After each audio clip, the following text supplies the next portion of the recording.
S. ಸರ್ಜಾಪುರದ Wipro ಕ್ಯಾಂಪಸ್ನಲ್ಲಿ ವಾಹನ ಸಂಚಾರಕ್ಕೆ ಅನುವು ಮಾಡಿಕೊಡುವಂತೆ ಮುಖ್ಯಮಂತ್ರಿಗಳು ಮೊನ್ನೆ ಪತ್ರವನ್ನು ಬರೆದಿದ್ರು. ಇದೇ ವಿಷಯವಾಗಿ ಇವಾಗ ವಿಪ್ರೋ ಮುಖ್ಯಸ್ಥರು ಅಜಿಂ ಪ್ರೇಮ್ಜಿ ಅವರು ತಿರಸ್ಕಾರ ಮಾಡಿ ಮುಖ್ಯಮಂತ್ರಿಗಳಿಗೆ ಒಂದು ಪತ್ರವನ್ನು ಬರೆದಿದ್ದಾರೆ. ಖಾಸಗಿ ಆಸ್ತಿ ಮೂಲಕ ಸಾರ್ವಜನಿಕ ವಾಹನ ಸಂಚಾರವು ಸುಸ್ಥಿರ ದೀರ್ಘಕಾಲೀನ ಪರಿಹಾರ ಬರೆದಿದ್ದಾರೆ. ಸರಿ, ಬರೆದಿದ್ದಾರೆ. ಈಗ ಆಗಲ್ಲ ಅದು. ಬೇರೆ ಏನಾರು ಇದ್ರೆ ಹೇಳಿ, ಬೇಕಾದ್ರೆ ಮಾತಾಡೋಣ ಕೂತ್ಕೊಂಡು ಅಂತ ಅಂದಿದ್ದಾರೆ.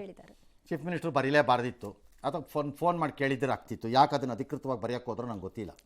ಯಾರ್ದು greatest idea of which great brainy Einstein ಇದು ಗ್ರ್ಯಾಂಡ್ ಸನ್ ಗೊತ್ತಿಲ್ಲ ನನಗೆ. ಹಾಂ, ಎರಡನೇದು I want to ask the chief ಮಿನಿಸ್ಟರ್ಗೆ, IISc ಕಾಂಪೌಂಡ್ ಅಷ್ಟು ಉದ್ದಕ್ಕಿದೆ, 10 ಅಡಿ ಬಿಟ್ಕೊಟ್ರೆ ಅಲ್ಲಿ ರೋಡ್ ಪ್ರಾಬ್ಲಮ್ ಸಾಲ್ವ್ ಆಗುತ್ತೆ. ಬಿಟ್ಕೊಡಲ್ಲ ಅವರು. ನಮ್ಮದೇ ಜಾಗ ಅಲಾಟ್ಮೆಂಟು ಯಾವುದೋ ಕಾಲದಲ್ಲಿ ಕಾಂಪೌಂಡ್ನ ಬಂದಿದ್ದು ಫಂಡ್ ಎಲ್ಲ ಕಾಂಪೌಂಡ್ ಹಾಕೊಂಡು ಹೋಗ್ತಿರ್ತಾರೆ. ಒಳ್ಳೆ ಜೈಲಿಗೆ ಹಾಕ್ತಂಗೆ ಹಾಕ್ತಾರೆ ಕಾಂಪೌಂಡನ್ನು. ಆ ಕಾಂಪೌಂಡ್ ಎಡ್ಜಿಂದ 60 ಅಡಿಲಿ ಏನೂ ಇರಲ್ಲ, ಬೇಕು ಅಂತ ಎಡ್ಜಿಗೆ ಬಿಲ್ಡಿಂಗ್ ಕಟ್ತಾರೆ. ಅವರೇ ಬಿಟ್ಕೊಡಲ್ಲ. ಅಜಿಂ ಪ್ರೇಮ್ಜಿ ಬಿಟ್ಕೊಡ್ಬೇಕು. ಆರ್ಮಿನವರು ನಮ್ಮ ಜೊತೆ ರಿಯಲ್ ಎಸ್ಟೇಟ್ ಬಿಸ್ನೆಸ್ಸಿಗೆ ನಿಂತವ್ರ ಥರ ಆಡ್ತಾರೆ. ಆರ್ಮಿನವರು ದೇಶ ಕಾಯ್ತೀವಿ ಅಂತಾರೆ.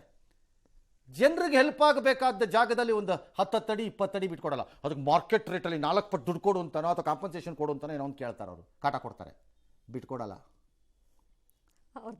ಯಾರು ಬಿಟ್ಕೊಡ್ತಾರೆ? ಇವ್ರು ಬಿಟ್ಕೊಡ್ಬೇಕು ಅಂದ್ರೆ ಹೆಂಗಾಗತ್ತೆ? ನೀವು ಇವ್ರನ್ನ ಬಿಟ್ಕೊಡಿ ಅಂತೀರಿ. ಯಾವ ನ್ಯಾಯ ಇವೆಲ್ಲ? ಎಸ್, ಬೆಂಗಳೂರಿನಲ್ಲಿ ಅದೇನೋ ಅಡಾಪ್ಟಿವ್ ಟ್ರಾಫಿಕ್ ಸಿಗ್ನಲ್ ಅಂತೆ. ಚೆನ್ನಾಗಿದೆ ಕಣ್ರಿ ನಿಮ್ದು ಐಡಿಯಾಗಳೆಲ್ಲ, ಹೊಸ ಹೊಸ ಯೋಜನೆಗಳು.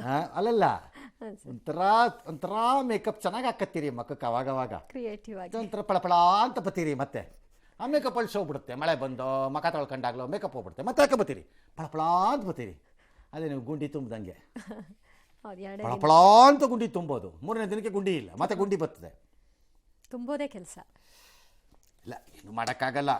ಗುಂಡಿಗೂ ಒಳಕಾಕೊಳ್ಳೋ ವಿಚಾರದಲ್ಲೂ ಇವೆಲ್ಲ ಒಂಥರ ಅವ್ರ ಸಂಬಂಧಗಳು ಚೆನ್ನಾಗಿದೆ ಅವ್ರಗಳಿಗೆಲ್ಲ. ಹಾಗಾಗಿ ಅದನ್ನು ಬಿಟ್ಕೊಡೋಕ್ಕಾಗಲ್ಲ. ಇನ್ನು ಕುಣಿಗಲ್ನಲ್ಲಿ ಅದೇನೋ ಜಮೀನು. ಏನು ರಿಯಲ್ ಎಸ್ಟೇಟ್ ಆಫೀಸ್ ಏನ್ರಿ ಈ ಕಾಂಗ್ರೆಸ್ನವ್ರದ್ದು? ಏನರಪ್ಪ ನಿಮ್ಮ ಕತೆ? ಕೆಲಸ ಮಾಡಿರಿ, ಎಲ್ಲರೂ ತಗೊಳ್ರಿ. ಇನ್ನು ಅಷ್ಟು ಮಾಡಿ ತಾಲೂಕಾ ವೈಸು, ಆಮೇಲೆ ಪಂಚಾಯತಿ ವೈಸ್ ಬೇಡವಾ DK ಶಿವಕುಮಾರ್ ಅವ್ರಿಗೆ?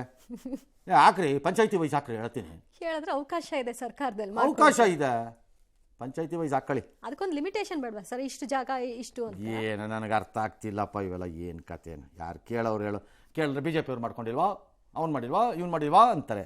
ಎಲ್ಲದಕ್ಕೂ ಅದೇ. ಇದು ಗುಂಡಿ ಇಲ್ವೇನ್ರಿ, ಡೆಲ್ಲಿಲಿ ಗುಂಡಿ ಇಲ್ವಾ ಅಂತಾರೆ. ಸರ್, ಇದು ನೀರು ಬಂತಲ್ಲ ಅಲ್ಲಿ ನೋಯ್ಡಾನಲ್ಲಿ ಬರಲ್ವಾ ಅಂತಂತಾರೆ. ಸರ್, ಏನು ಸರ್ ಹಿಂಗಾಗೋಗಿದೆ ನಮ್ಮದು ಪರಿಸ್ಥಿತಿ? ಕರ್ನಾಟಕದಲ್ಲಿ ಹಿಂಗಾಗೋಗಿದೆಯಲ್ಲ ಪರಿಸ್ಥಿತಿ. ಅಲ್ಲಿ ಅದು ಅಮೆರಿಕಾಲಿಲ್ವಾ ಅಂತಾರೆ. ಎಲ್ಲಿಂದ ಎಲ್ಲಿಗೆ? ಏನು ಹೇಳೋಣ, ಭಾಳ ಕಷ್ಟ ಆಗ್ಬಿಟ್ಟಿದೆ ನಮ್ಮ ಪರಿಸ್ಥಿತಿ.